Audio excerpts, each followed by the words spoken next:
사람들은 다 성공을 꿈꾸고 삽니다. 또 어떤 사람이 성공했는가? 돈 많이 벌어 부자 되고 높은 지위에 앉아가지고 떵떵거리고 사람들이 부러워하고 이만하면 성공했다, 그런 사람을 다 꿈꾸고 있습니다. 그런데 오늘 성경에 보니까 성공자가 나옵니다. 이 사람 성공한 사람이 누가 봐도 성공한 사람이에요. 그 당시에 농경사회라 농사를 짓는 시대인데 풍년이 들었어요. 그래서 그 많은 끝이 안 보이는 넓은 땅에다가 농사를 지어놔가지고 노랗게 벼이삭이 익어가니까 쳐다만 봐도 배가 부르고 바람이 후 불면 그냥 넘실넘실 벼이삭이 넘실거린 것이 금빛이 출렁거린 것처럼 보여요. 농사 지어본 분 알아요. 배고픈 시절에 농사를 훅년든 농사 다 지어놓으면 쳐다만 봐도 얼마나 좋은지 몰라요. 이렇게 풍년이 드니까 그 뭐 농사도 아무나 진 게 아니에요. 남보다 땀을 더 많이 흘려야 되고 더 많이 생각을 해야 되고 더 많이 부지런해야 되고 그렇게 해야 농사도 되지 그냥 씨만 뿌려놓는다고 되는 게 아니거든요.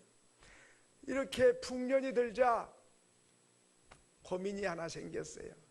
지금 있는 창고 갖고는 다 못 사. 이걸 헐어버리고 큰 창고를 지어가지고 가득 주스를 해서 쌓아놓고 내 영혼아 걱정하지 마라. 여러 해 먹을 곡식이 가득히 쌓여 있다. 걱정하지 말고 편히 먹고 마시고 즐기자. 회심의 미소를 띠면서 난 역시 똑똑해. 난 역시 농사를 잘 지어. 남보다 탁월한 데가 있어. 그러니까 이렇게 농사를 잘 짓고 이렇게 큰 창고를 지어서 쌀가마니를 가득히 채워놓고 먹고 마시고 즐기고 춤추고 노래할 만큼 부자가 된 거예요. 얼마나 좋았을까요? 사람들이 다 부러워해요. 먹고 살기도 힘든데 저 사람은 그냥 창고가 저렇게 큰데 가득 찼으니 오늘날로 말하면 은행의 통장에 돈이 많고 주식도 많고 부동산도 많고 이 정도면 성공했고 이 정도면 자랑할 만하고 이 정도면은 참 행복한 거죠. 그런데 그날 밤에 하나님이 찾아오셨어요. 하나님께서 야, 너 성공했다. 참 부지런하고 열심히 농사 짓더니 참 성공했네. 그렇게 알아주고 칭찬해 줄 줄 알았는데 어리석은 자여, 오늘 밤에 네 영혼을 불러가면 네가 쌓아놓은 이 쌀가마니 창고가 네 것이 되겠느냐? 누구 것이 되겠느냐? 아니 나도 생각할 때 내가 봐도 성공했고 남이 볼 때도 성공했다 그러는데 하나님은 성공한 게 아니고 어리석은 자다. 오늘 밤에 네 영혼 불러가면 네가 쌓아놓은 것 누구 것이 되겠느냐? 자신도 성공했다 생각하고 남들도 다 성공했다 그러는데 하나님은 성공을 못했다는 정도가 아니라 어리석은 자예요. 헛수고해서 그 쌀가마니 누구 것 되겠느냐? 오늘 밤에 너 불러가면 더 이상 네 게 아니야. 이렇게 말씀을 하셨습니다. 여러분, 누가 성공자지요? 내가 성공했다 그러면 성공자입니까? 아니에요. 사람들이 성공했다 그러면 성공자입니까? 아니에요. 하나님께서 넌 성공자다 인정을 해주면 그건 성공자예요. 사람들이 실패했다 할지라도 그 인생은 성공자예요. 왜? 우리는 하나님 앞에 서야 되니까. 그런데 다 성공했다 그러고 부러워하지만은 어리석은 자여, 넌 실패자야, 이렇게 말씀하시면 그게 실패자인 거죠. 그러면 무엇 때문에 이 사람은 실패자가 됐을까요? 무엇 때문에 어리석은 사람이 됐을까요? 남이 놀 때 이랬어요. 허랑방탕 먹지도 않고 노름도 하지 않고 바람도 안 피고 열심히 땀 흘려 일해서 성실하게 살았어요. 이 정도면 성공자예요. 그런데 어리석은 사람이라고 그러잖아요. 왜? 첫째는 오늘 나밖에 모르는 인생이기 때문에 어리석은 자라는 거예요. 18절에 보니까 반복되는 단어, 강조되는 단어가 하나 나옵니다. 한번 찾아보세요. 18절에 보니까 내가 이렇게 하리라. 내 곡간을 헐고 더 크게 짓고 내 모든 곡식과 물건을 거기 쌓아두리라. 19절에 내가 내 영혼에게 무슨 말이 반복되죠? 내가 이게 어리석은 사람이라는 거지. 농사가 잘 되면 나도 잘해야 되지만은 하나님 도와주셔야 돼요. 비가 적당하게 와주고 햇볕이 잘 쬐여주고 이렇게 돼야 농사가 잘 되고, 또 혼자 농사 못 지어요. 주변 사람 모내기 할 때는 온 동네 사람 다 와서 모내기를 해야 돼. 내 혼자 해갖고 도저히 안 되는 거예요. 또 논밭을 갈아주는 사람도 또 있어요. 경운기 가지거나 소를 쟁기로 몰아서 갈아줘야지 쟁기질 못한 사람이 많아요. 제가 한번 해보니까 삐뚤 제대로 간 게 한 번도 없어요. 그 사람 손만 잡고 있는 것 같아. 기술자예요. 먼 데를 보고 딱 이렇게 잡고 가면 쫙 가지만 앞에 한번 쳐다보면 뭐 뒤뚱뒤뚱 해가지고 내 혼자 할 수 있는 게 별로 없어요. 다 도와줘야 농사가 되게 돼 있어요. 그러면 풍년이 들었으면, 곡식을 많이 거뒀으면, 야, 하나님 감사합니다. 하나님의 은혜입니다. 복을 주셨습니다. 아유, 이웃 사람들 고마워. 당신들 덕분에 내가 농사 잘 지었네.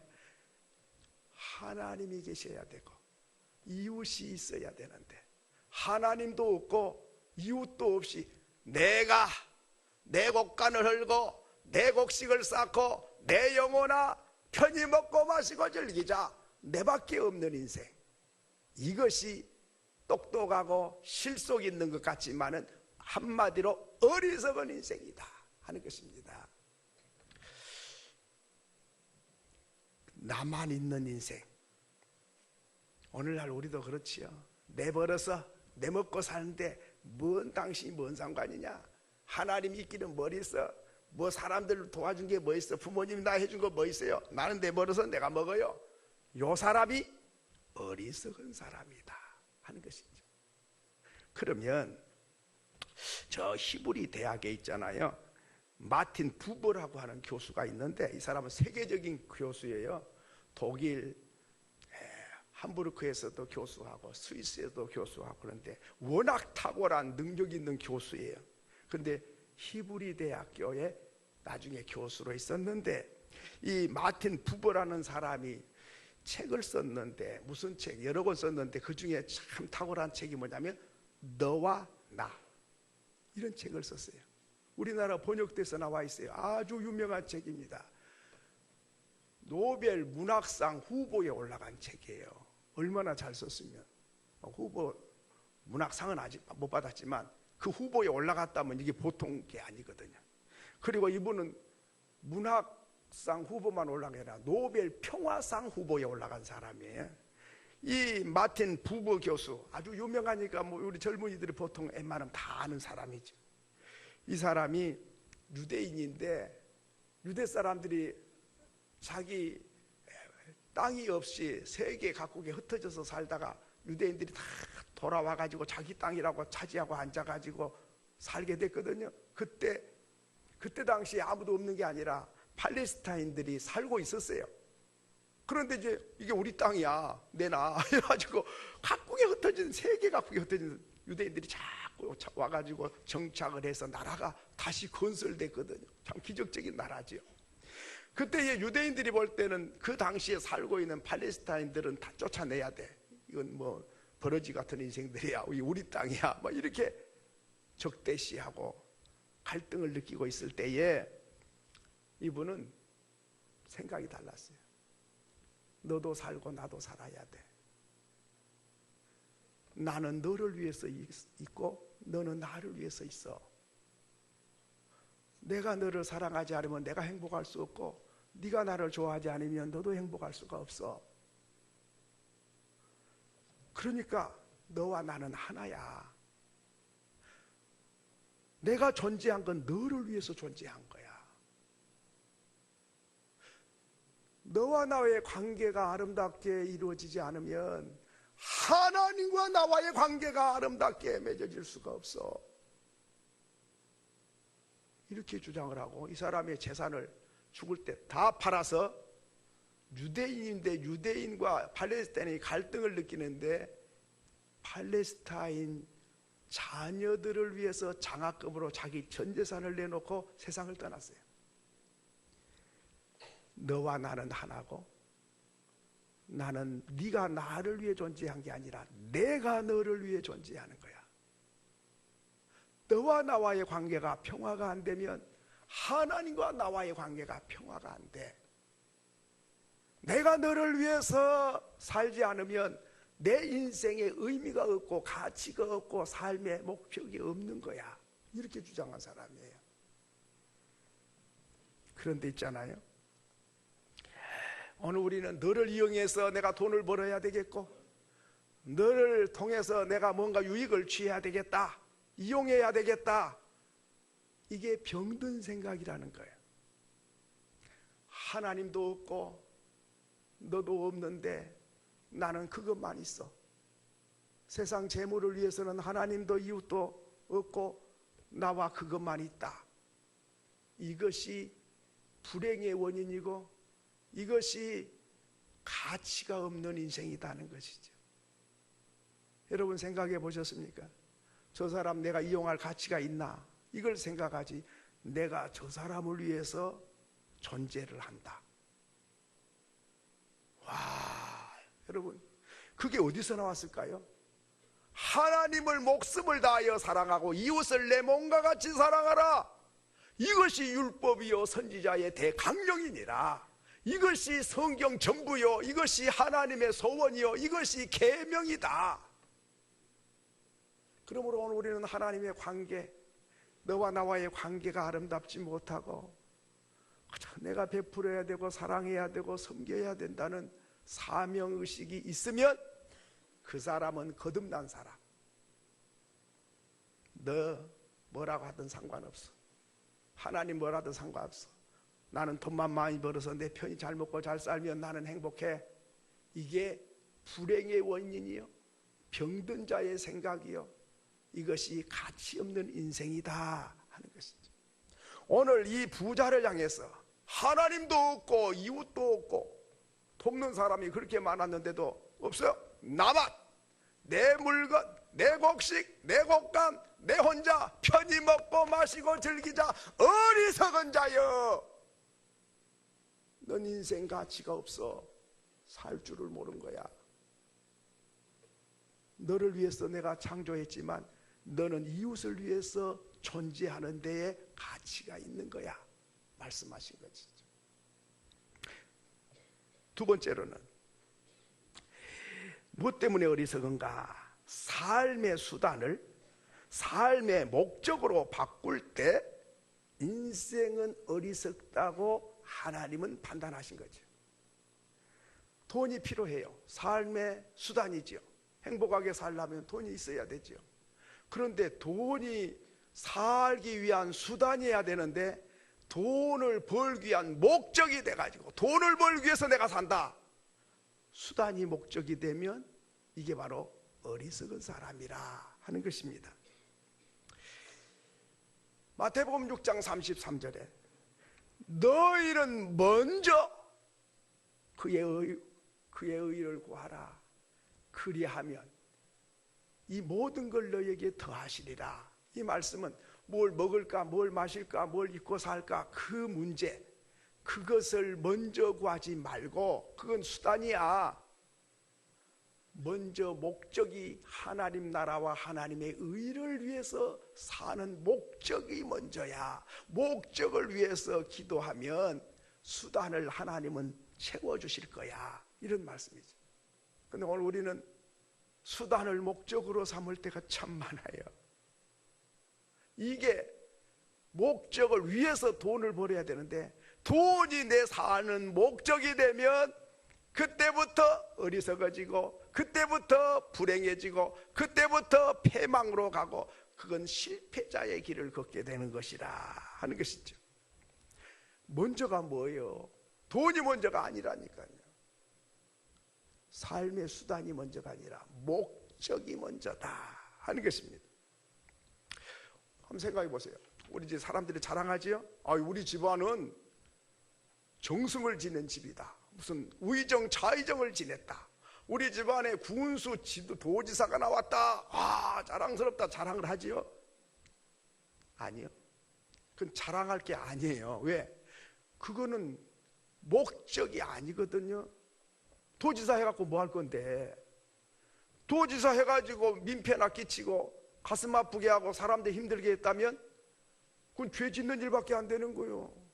그 자리가 목적이 아니고 그 자리에서 뭘 했냐 이 말이에요.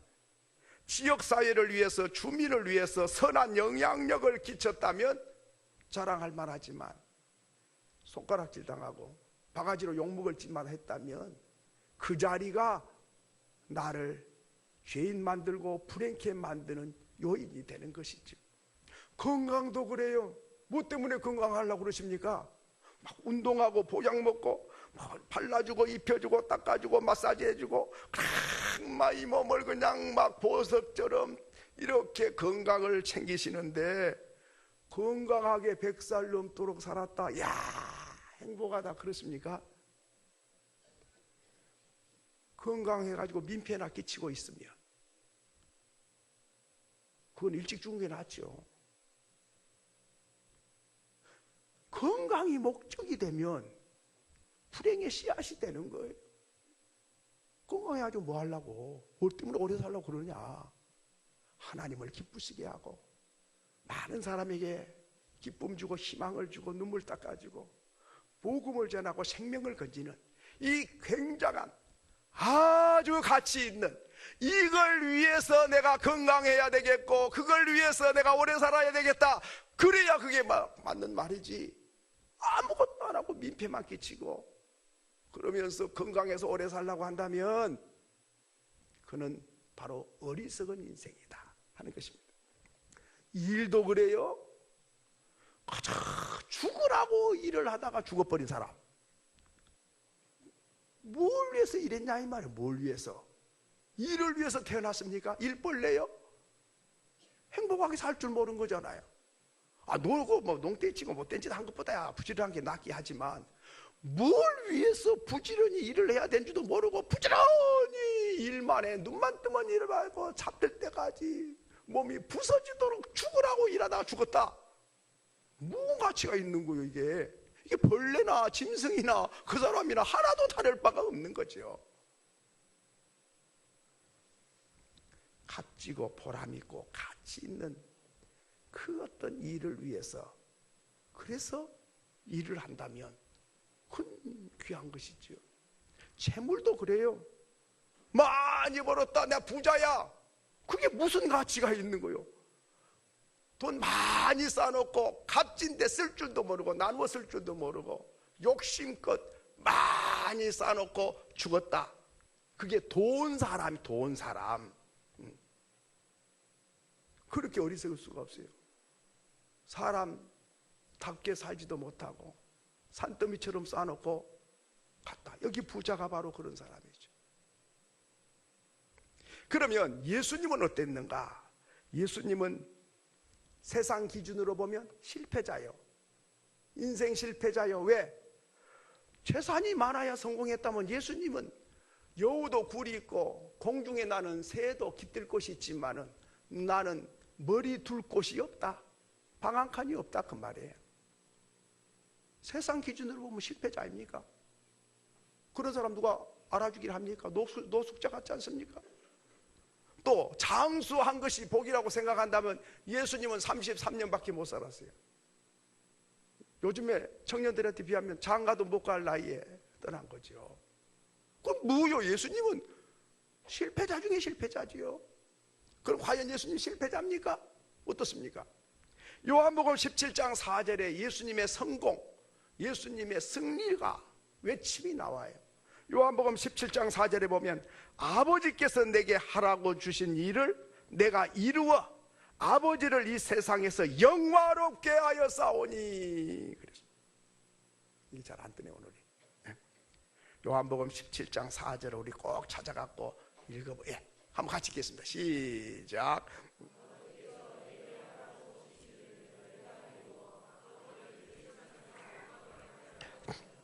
아버지께서 내게 하라고 하신 일을, 그 일이 뭐요?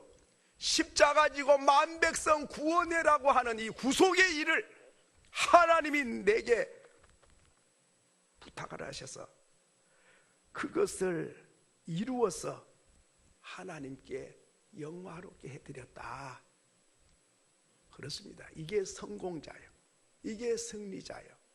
하나님이 그래, 내가 기뻐한 걸 위해서 내가 십자가를 지고 피 흘려 죽어서 만백성을 죄에서 건졌으니 하나님이 영광을 받으신 것이죠. 이게 승리의 길이고, 이게 성공의 길이고, 이게 영광의 길이지. 뭘 많이 가졌냐, 높은 자리에 앉았냐, 오래 살았냐, 부유했냐, 큰 소리 쳤냐, 그런 것은 세상 사람들의 기준이고, 하나님이 보실 때에 잘했다고 칭찬받는 인생. 착한 종아, 작은 일에 충성했으니 많은 걸 네게 맡기리니 내 주인의 즐거움에 참여할지어다. 악한 종아, 그렇게 되면 지옥 형벌로 바로 떨어지는 거예요. 그건 성공자도 아니고 그건 실패자고 어리석은 인생이다 하는 것입니다. 마지막 세 번째로는 무엇 때문에 어리석은 사람이 됐을까? 육신을 위해서 준비는 잘했지만 영혼의 때를 위하여 준비하지를 못해서 어리석은 사람이라고 낙인이 찍혔습니다. 육신을 위해서, 육신의 양식을 위해서는 창고를 짓고 여러 해 쓸 물건을 쌓아뒀어요. 참 미래를 내다보는 사람이에요. 그런데 영혼을 위해서는 아무 준비가 없었어요. 이게 어리석은 사람. 사람들은 육신에 잘 준비하죠. 예수님께서 마태복음 4장 4절에 사람이 떡으로만 사는 것이 아니다. 떡으로 살지만은 떡으로만 사는 게 아니야. 왜? 육신만 갖고 있지 않고 영혼이 있기 때문에. 그래서 떡으로만 사는 것이 아니고 하나님의 입에서 나오는 말씀으로 사느니라. 무슨 말씀입니까? 육체와 영혼이 우리에게는 같이 있어요. 그래서 육체에는 육신의 양식이 필요하고 영혼은 영혼의 양식이 필요해요. 영혼의 양식은 말씀과 믿음이에요. 그런데 영혼은 말라져 죽어가는데 육신 먹을 것만 여러 해 동안 먹을 것을 쌓아놓고 편히 먹고 마시고 즐기자고 했지만은 하나님께서는 육신 고기 덩어리는 몇 년 살다가 흙으로 다시 돌아가 버려. 근데 너 영혼은 병들어 죽어가고 있는데, 이게 바로 어리석은 인생이다. 영혼은 하나님께 가야 되는데 하나님 앞에 섰을 때 잘했다 칭찬받아야 되겠고, 땅에다가 쌓아놓은 건 10원 하나도 못 가져가지만 하나님께 드리고 바치고 나누고 돕는 것은 하나님 곳간에 쌓이는 건데, 영혼을 위해서는 준비할 줄 모르고 육신만을 준비하는 너가 바로 어리석은 사람이다 하는 것입니다. 사람들은 준비를 잘하지요. 언제 부릅니까? 편히 먹고 마시고 즐기자, 성공해가지고 이제 즐길만 하니까 오르너라, 하나님 10년만 좀 연장시켜주세요. 너 아이고 노인도 맞는데 저 노인 데려가고 나 아직 젊으니 안 돼. 대신 좀 누구 좀 안 돼. 연기도 안 되고 대신도 못 가고 오늘 밤 너 영혼을 하나님 부르면 네가 쌓아둔 것이 누구 것이 되겠느냐 하신 것이죠. 사람들은 겨울 준비를 잘합니다. 그래서 김장도 담그고 겨울옷도 준비하고 난로도 꺼내고 겨우살이 준비를 다 합니다. 자녀들을 위해서 과외도 가르치고 학교도 보내고 자녀들의 앞날을 위해서 준비를 합니다. 나이가 들어가면 노후 준비도 잘합니다. 그러나 하나님이 오늘 밤 나를 부른다면, 하나님 앞에 섰을 때 잘했다 칭찬받는 인생인가? 땅에는 보화를 쌓아두고 하늘나라 곳간은 피워놓는 인생, 이게 바로 어리석은 인생이다. 천국 곳간에 쌓으라고 줬더니 땅에만 쌓아놨어.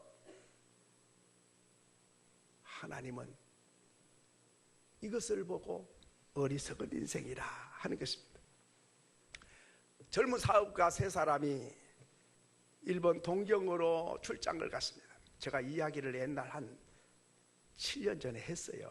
근데 왜 하냐? 이 속에 복음이 들어있으니까 앞으로 가끔 한번 떠올지 몰라요. 왜냐하면 딴 이야기하고 전혀 수준이 다른 거예요. 이 속에 복음이 들었다니까. 세 사람이 동경 임페리어 호텔에 30층에다가 방을 잡고 세 사람이 내려와서 맛있는 저녁을 먹고 또 선물도 사고 쇼핑도 하고, 그리고 이제 저녁 술도 한잔하고, 그리고 이제 늦지막은 11시가 넘어서 호텔을 들어왔더니 전기가 나가버렸어요. 전기가 나가면 엘리베이터를 못 타게 되거든요. 이거 어떻게 합니까? 그 로비에서 직원이 죄송합니다, 기다리시든지 아니면 걸어 올라갈 수밖에 없습니다. 대단히 죄송하다고. 요즘엔 전기가 잘 안 나가지만 옛날에는 전기가 종종 나갔어요. 그러니까 이 사람들이 아유, 세상에 30층을 올라가려니 이게 보통 일이 아닌 거예요. 그래서 의논을 했어요. 자, 우리가 운동도 하는데 올라가자, 걸어서. 야, 어떻게 30층까지 올라가냐? 그래도 좋은 추억거리가 될 수 있잖아. 지금 뭐 그것이 앞으로 사업하다 보면 그보다 더 어려운 일 많이 있는데, 이거 올라가자, 뭐 그러자. 세 사람이 합의가 됐어요. 그래 올라갑니다. 올라가는데 심심하고 재미도 없고 힘들잖아요. 그러니까 약속을 했어요. 한 사람 앞에 재미있는 이야기를 세 사람이 하나씩 돌아가면서 하기로 약속을 했어요. 그러면 첫 번째 사람이 이야기를 했습니다. 재미난 이야기를 했어요. 어린 시절에 소꿉장난하면서 니는 아빠하고 나는 엄마해, 그래가지고 뭐 소꿉장난했던 이야기, 진달래 먹고 가재 잡던 이야기, 무슨 하여튼 이 어린 시절 재미난 이야기를 해가지고 10층까지 올라왔어요. 두 번째 사람이 또 이야기를 했어요. 두 번째 사람은 무시무시한 이야기를 했어요. 아주 드라큘라 나온 이야기, 성공하고 실패한 이야기, 그저 도전과 좌절의 이야기, 사랑과 이별의 이야기, 이런 이야기들을 하고 40층까지 올라왔어요. 근데 한 사람이 이제 마지막으로 너가 이제 이야기하라고 그래. 근데 난 생각이 안 나는데. 그래도 해봐야지. 이거 힘들잖아. 빨리 해. 다리가 아파 힘들어. 아이고 생각이 안 나. 해봐 그래도 빨리. 그동안에 뭐 해서 생각 안 하고. 도무지 생각이 안 난다니까. 그러다가 25층, 27층, 28층, 30층 다 와가지고 생각났다. 뭔 생각이 났어? 로비에서 열쇠 안 갖고 왔다.